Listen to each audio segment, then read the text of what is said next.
بسم اللہ الرحمن الرحیم۔ میں کراچی میں موجود ہوں، پاکستان آرٹس کونسل کے سامنے، اور میرے عقب میں سندھ اسمبلی ہے۔ آج آرٹس کونسل میں کراچی کے میئر کا انتخاب ہوا۔ انہوں نے انتخابی بوتھ یہی بنایا ہوا تھا الیکشن کمیشن نے صبح سے ہی کچھ ایسے اقدامات کیے جو کہ نہ سمجھ آنے والے تھے۔ انہوں نے اندر ہال میں صرف سرکاری میڈیا کو اجازت دی، تمام کنونشنل میڈیا اور الیکٹرانک میڈیا باہر تھا۔ اس کے بعد انہوں نے وقت سے پہلے دروازے بند کر دیے، اس میں بھی ہم خاموش رہے۔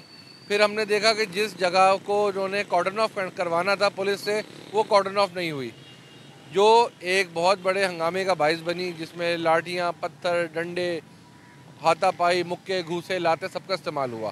اب آتے ہیں ہم کام کی بات پہ۔ کام کی بات کچھ یوں ہے کہ 15 جون کی شام ہو گئی اور الیکشن کے مرحلے کا اختتام ہوا، اور کراچی کو ایک سلیکٹڈ میئر مل گیا۔ سلیکٹڈ یوں کہوں گا کہ ابھی تک جناب مرتضیٰ وہاب صاحب، جو میرے لیے بڑے قابل احترام ہیں، پراپرلی الیکٹڈ نہیں ہیں۔ وہ کسی یونین کاؤنسل سے کونسلر بھی نہیں ہے، لیکن پھر بھی کہتے ہیں نا بھائی، جو میں چاہوں وہ میں کر گزروں۔ تو پیپلز پارٹی کی ریاست، پیپلز پارٹی کی سیاست، پیپلز پارٹی کی اسمبلیاں، وہ وڈیروں کی سیاست یہاں بھی وہی ہوئی، اور انہوں نے اپنے تمام جائز ناجائز کو ایک کرنے کے بعد پیپلز پارٹی کا میئر منتخب کروا دیا۔ بات کچھ یوں ہے کہ پیپلز پارٹی کو اگر گنتی میں چلے جائیں ووٹوں کی تعداد، تو 3 لاکھ بھی نہیں بن رہی، اور حافظ نعیم اور تحریک انصاف کی تعداد تقریباً 9 لاکھ سے اوپر جا رہی ہے۔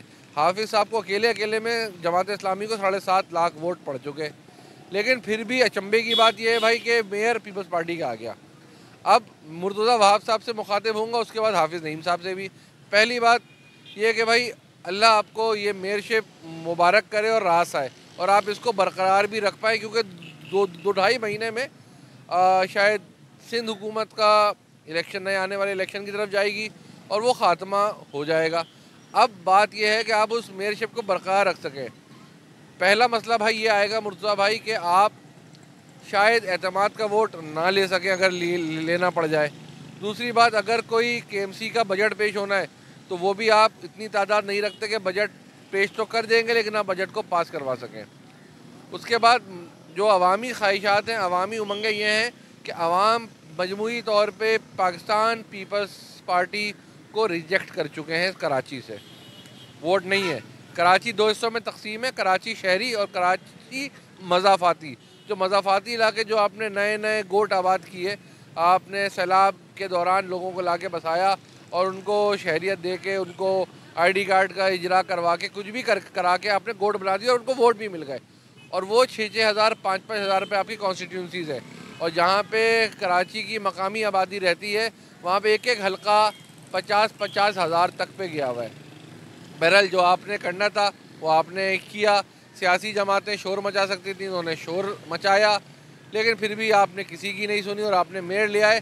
اب میئر بننے کے بعد میں آپ سے امید یہ رکھوں گا کہ میرے کراچی کو صفائی ملے، سڑکوں پہ صفائی ملے، ہمارے کراچی کے بچوں کو اسکولوں میں جو سرکاری آپ کے انڈر میں آئیں گے 672 اسکول کے ایم سی کے، ان میں پڑھائی ملے، اور اس کے بعد ہسپتالوں میں دوائی ملے جو کے ایم سی کے ہسپتال ہیں۔ ایسا نہ ہو کہ عباسی کی ایم آر آئی مشین جو 10 سال سے خراب ہے وہ مزید 10 سال خراب رہے، جو سی ٹی اسکین مشین کاغذوں میں ہے وہ کاغذوں میں رہے۔ اب مشینیں بھی خرید دی جانی چاہیے، اب سڑک پہ صفائی بھی اس طریقے سے ہونی چاہیے۔ ہم امید رکھیں گے کراچی کو آپ لندن نہیں، پیرس نہیں، کسی پاکستان کے دوسرے شہر کے مقابلے میں لے آئیں۔ ہم یہ نہیں چاہیں گے کہ آپ لاڑکانہ کو تو بہتر نہ کر سکے، آپ کراچی کو بھی لاڑکانہ بنائیں، کراچی کو بھی آپ شکارپور بنائیں، کراچی کو بھی آپ ان جگہوں کی طرح بنا دیں جہاں پہ آج تک سیوریج کا نظام نہیں ہے۔ تو اس کے بعد حافظ نعیم الرحمان کی طرف آتا ہوں۔ حافظ نعیم الرحمان کراچی کے میئر منتخب نہ ہوئے، پر حافظ صاحب اس بات کا یقین رکھیں آپ کراچی کے ہر شہری کے دل کا میئر ہیں۔ آپ نے کراچی کے حقوق کے لیے وہ آواز بلند کی جو کسی نے نہیں کی۔ دوسری بات حافظ صاحب، کراچی شہر والوں نے آپ پہ بھرپور اعتماد کیا ہے، وہ اعتماد جاری و ساری رکھیں گے۔ میئر بننا تو منزل نہیں ہے، میئر بننا ایک اس سفر کا آغاز ہے، ایک مائلسٹون ہے، آگے منازل بہت ہیں، اور جماعت اسلامی کے جو اراکین ہیں جن سے میرا واسطہ پڑتا ہے، ہم تو یہ سمجھتے ہیں کہ آپ کی منزل اقتدار نہیں، اختیار نہیں، اللہ کی رضا اور اللہ کے قانون کو اس شہر، اس ملک میں اسی طریقے سے نافذ کرنا ہے۔ آپ اپنی کوشش جاری رکھیں۔ مجھے صرف یہاں پہ یہی کہوں گا، ایک شعر حافظ صاحب کی نظر کرنا چاہوں گا، اس کے بعد اپنی بات کا اختتام کروں گا کہ آج بھی منزلوں پہ لگی ہے نظر، رکھتے ہیں دل میں عزم سفر آج بھی، دل شکستہ نہ سمجھے زمانہ ہمیں، اپنی ہمت ہے سینہ سفر آج بھی۔ اور حافظ صاحب اس بات کو پھر یاد رکھیں، جماعت اسلامی کے تمام منتخب یوسی چیئرمین اس بات کو یاد رکھیں، اعادہ کر لیں کہ کراچی شہر کی نمائندگی ابھی بھی آپ کے پاس ہے اور رہے گی۔ آپ نے اپنی پرفارمنس سے ان کو غلط ثابت کرنا ہے۔ اگر کوئی فنڈ نہیں دے تو آپ نے چھین کے لینا ہے۔ میڈیا جو آپ کے ساتھ ہے وہ آپ کے ساتھ دے گی، اور بہار ہو کے خزاں مجھے ہے حکم ازاں لا الہ الا اللہ۔ آپ نے لا الہ الا اللہ کی اذان دیتے رہنا ہے اور کراچی کو ان کے حقوق دلوا کے چھوڑنا ہے۔ شکریہ۔